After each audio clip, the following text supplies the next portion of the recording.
Do you always read organisations' privacy policies or privacy notices?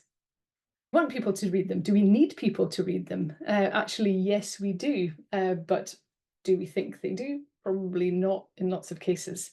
See, is actually data protection has been taken seriously from the absolute get-go with ORCID, to the extent that it actually features not explicitly but implicitly in our founding principles, which you may be familiar with. What we're talking about is our services being based on transparent and non-discriminatory terms, that people have the right to control the information that we hold about them, that they can change their privacy settings, and some information is going to be made public, but we do that subject to people's wishes.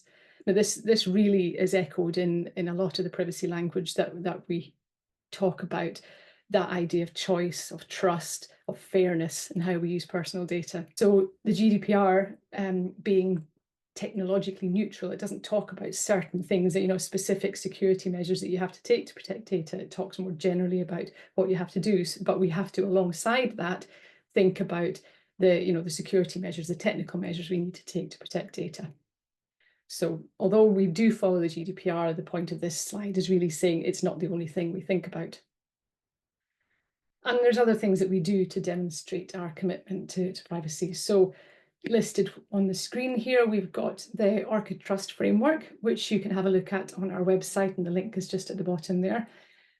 It's not all about data protection, obviously, or not specifically about that, but it does talk a lot about why this is important to us, especially this concept of individual control over what happens to your data and what you can do with it, what you can make public and what you can choose to make private. As far as possible, we're going to put choice and control in your hands, that you will, if you're a record holder, you have that control over your data as it appears in the registry.